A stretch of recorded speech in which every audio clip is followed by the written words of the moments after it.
గురుగారు, వృషభ రాశి వారికి ఈ వారం ఏ విధంగా ఉండబోతోంది? వృషభ రాశి వారికి చాలా దివ్యంగా ఉందండి. 6 గ్రహాలు యోగిస్తున్నాయి. దశమంలో రాహువు, ఏకాదశంలో శని, చతుర్థంలో శుక్రుడు, ద్వితీయంలో గురువు, షష్ఠంలో కుజుడు, సప్తమంలో చంద్రుడు. అదృష్టకాలం బ్రహ్మాండంగా కొనసాగుతుంది. ధైర్యంగా బాధ్యతలని నిర్వర్తించండి. ప్రతి ఆలోచనలో స్వధర్మం ఉండాలి. మీరు చేస్తున్న పని సఫలీకృతం అవుతుంది. నిర్ణయాలు సానుకూలంగా ఉంటాయి. చేస్తున్న పనుల్లో స్పష్టతతో పాటు ఏకాగ్రత పెరుగుతుంది.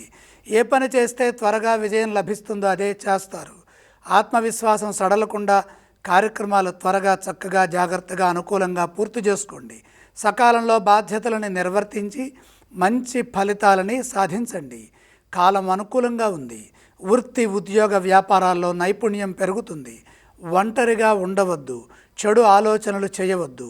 ఉత్సాహంగా కుటుంబ సభ్యులతో కలిసి సరైన దిశా నిర్దేశంతో ముందుకు సాగండి. ధర్మం కాపాడుతుంది. ధైర్యం పెరుగుతుంది. సాహసోపేతమైన మంచి నిర్ణయాలు మీ జీవితానికి మేలు చేస్తాయి. ఆర్థిక స్థితి సానుకూలంగా ఉంటుంది. గృహ నిర్మాణాలు మేలు చేస్తాయి. భూలాభం సహకరిస్తుంది. వృద్ధి చెందే విధంగా ఆదాయ మార్గాలు ఉంటాయి.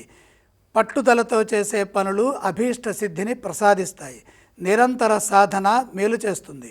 ఇంట్లో శుభాలు జరుగుతాయి. ఈ రాశివారు ఏ స్తోత్రాన్ని పఠించాలి? వృషభ రాశి వారు శ్రీ మహాలక్ష్మి ధ్యానం చేయటం చాలా ఉత్తమం. వృషభ రాశి వారు ఏ ఆలయాలు సందర్శిస్తే శుభ ఫలితాలు కలుగుతాయి? వృషభ రాశి వారు మహాలక్ష్మి అమ్మవారిని దర్శించడం మంచిది. గురుగారు, ఈ రాశి వారు ఏవేవి దానం చేయాలి?